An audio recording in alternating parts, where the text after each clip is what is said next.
Women's health in politics today, an interview with the head of Tapestry Health on a big issue that's been coming up for discussion in Washington.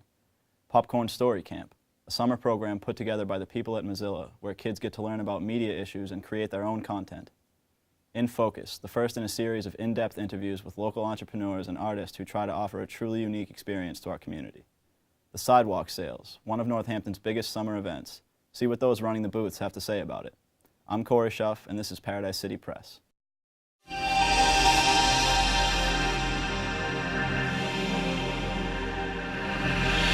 We begin tonight with a look at the issue of women's health care.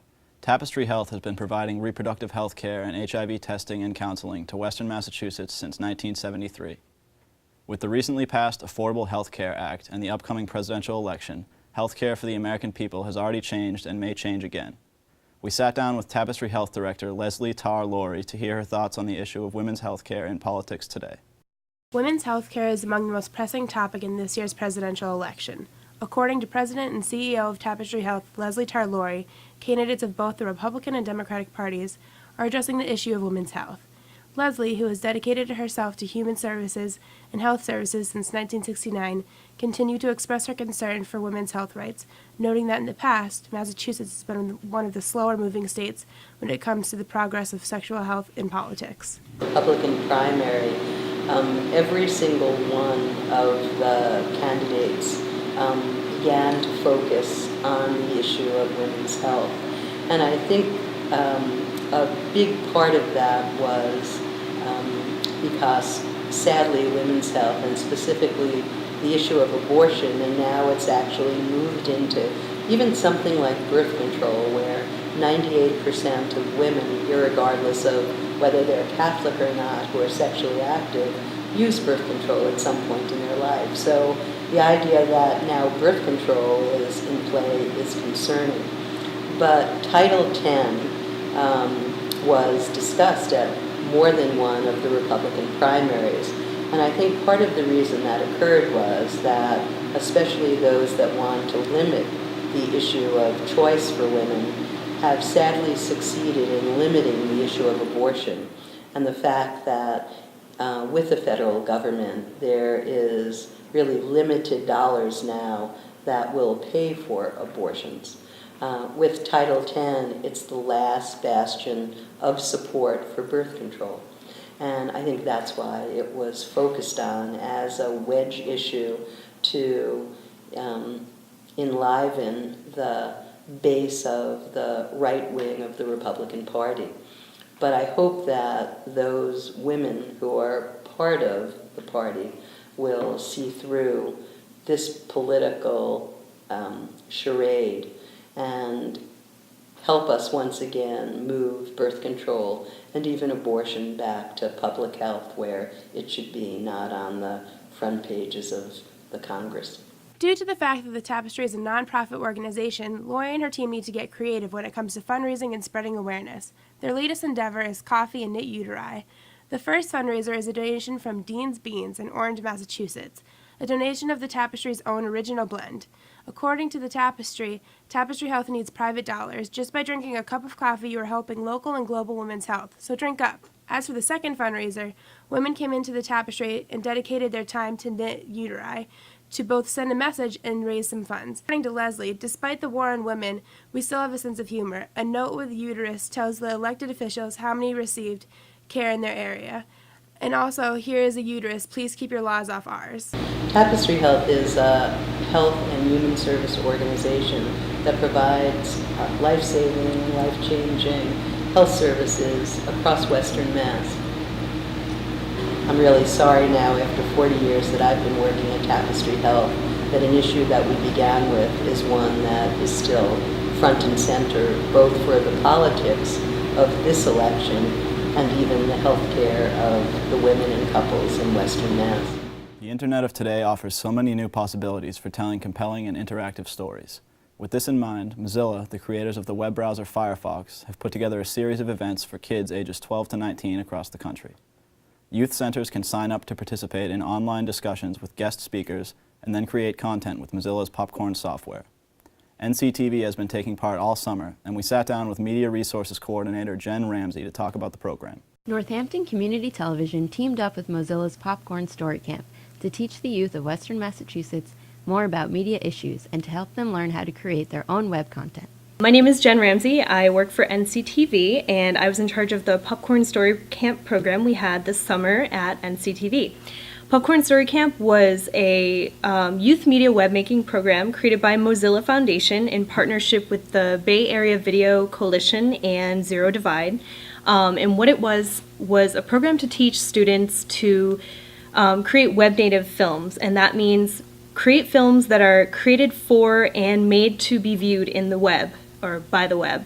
So a good example of that is if you look up Arcade Fire's music video called Wilderness Downtown, it asks for the user to enter their location, and then it integrates Google Maps images of that person's location to make it feel like you're in the video. One of the people that we got to speak with were Damian Kulash of OK Go. He taught us all about viral videos. We got to speak with Michelle Levesque of Mozilla Foundation. She taught us about creating a web page.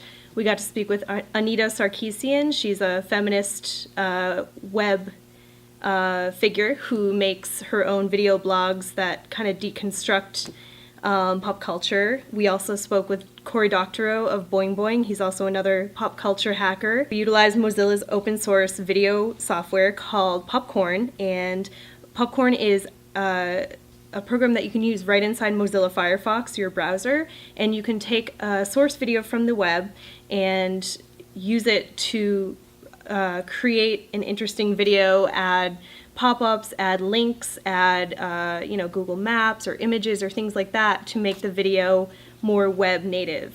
So we did things like we did a robot Mad Lib story, we did some pop-up videos, we did some commercial gender remix videos, we created our own video blogs, and we even learned some HTML to make our own simple websites. So it was really, really great for the kids to work with the Popcorn software. It was very interesting. Jennifer Ramsey, NCTV's Media Resource Coordinator, organized and led the camp at the station. Mozilla started Popcorn Story Camp this year. Jen said she felt it was a good way for Mozilla to test out their new Popcorn software before unleashing it on the world. Before starting the program, Jen was unaware that Mozilla was anything more than a web browser. They're actually a nonprofit organization, and they have a lot of different things that they do besides just web browsers, and so they put this program together basically to test out their Popcorn Maker software, and they're going to unleash it on the world for everybody to use. I mean, pretty much everybody can access it now, but it's still in its beta testing stages, so Popcorn Story Camp was a really great way for us to give them feedback on their Popcorn Maker software, which was basically a software that you can use within your browser in Mozilla Firefox to create web videos. It's basically the same as like any other editing software. There's a timeline, there's elements that you can put into the timeline to, create a pop-up or create a link to another website or, add images or things like that. So yeah, it was pretty neat. NCTV, we are actually located within the Northampton High School, and we do programs throughout the year with the students on studio production and different video programs. So we're thinking on possibly integrating the Mozilla Popcorn program into our high school video program and possibly meshing the two together. We really liked the idea of Popcorn Story Camp and the activities that we did. I think the kids really enjoyed them. It really sparked their creativity, and I think it's something that we will utilize in the future. Up next, we have the first installment of our In Focus series, which highlights individuals in Northampton. Our town is rich with entrepreneurs who work behind the scenes to bring entertainment and the arts to our community. In Focus is an opportunity to get to know your neighbors and the work that they do. George Myers and Dan Cashman, otherwise known as Wooly Bully, have been DJing at The Basement, a music venue and bar downtown that is exactly what it sounds like, for the past 6.5 years. Saturday means Motown Night at The Basement, which continues to draw new crowds every weekend to hear unique 60s soul, garage, and funk on vinyl. The thing I hear time and time again is that it's the best DJ night they've ever been to in their life, in the whole world. So that's nice. I like hearing that. My name is Daniel James Cashman. And DJ Cashman. My name is George Myers. Snack Attack. My DJ name is Snack Attack. We tolerate each other, basically. I mean, you know, It's a professional relationship. Yeah. We do another night. It's a hip hop night that we've been doing for 6+ years, and then this soul night, Saturday night, is we've been doing for 3 Yeah, 3 years, about 3 years. Yeah. You want in your heart to play like the best music, the stuff you really care about, and really is like, this is great stuff. No one hears this. It never gets played. And then sometimes it's like, I'm gonna play the Supremes again for the 5,000th time. Sometimes I get a request for a song I would never think of playing, and then I go, aha! That would be awesome. And, but that's usually when somebody is requesting something really weird that just happens to be something I really love, too. I remind myself that it's like the best job in the world, Sometimes I think it's better to think of it as a job than a hobby, because if I think of it like a hobby, I forget that I'm getting paid to do this, which is the most amazing thing in the world. I definitely think of it as a job. There are nights where most nights it's total work. Sometimes it's fun work, and some nights it's not fun work. You're dealing with like a room full of drunk people, so Yeah. sometimes it's like straight up babysitting. The best nights I find are the ones where like unexpected crazy stuff happens. There have been a couple fights, and I got arrested once because it's a small crappy bar. I think people just kind of aren't expecting this like big. Yeah, there's no to do.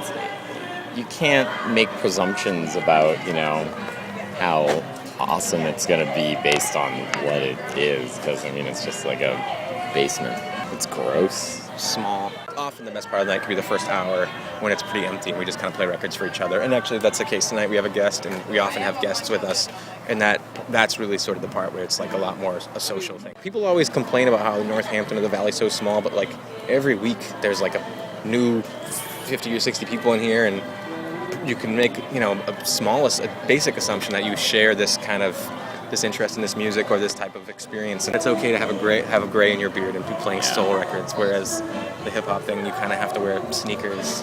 Oh, we make it our own. Yeah, that's true. It's okay. Old dudes play hip hop. It's cool. It's true. Yeah, I don't see what could possibly stop us beyond cruel fate. Finally, tonight we take a look at one of Northampton's biggest downtown summer events. Every summer, the Northampton Business Improvement District puts together the Sidewalk Sales, a 3-day event downtown. Local businesses sign up to have their booths along the sidewalks to sell some of their most iconic products, usually at a discount price. We went out and talked to several employees running booths to ask what they thought of the sales and how much it benefits the business they represent. The Sidewalk Sales are an annual event Northampton holds every summer towards the end of July. It's a way for shop owners to get rid of old merchandise and welcome new customers into their stores. My name is Mike, and this is Laura.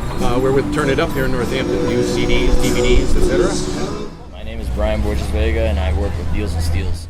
My name is Mark Palmer, and from Cornucopia Foods. When asked what the best part of the sales were, the store clerks seemed to agree that it is both the atmosphere of being outside and the different types of customers they get to interact with that normally they wouldn't see in their stores. Just getting out, to see a variety of people coming through, and getting rid of a lot of stuff that we've had in the store for a while. That we need to move.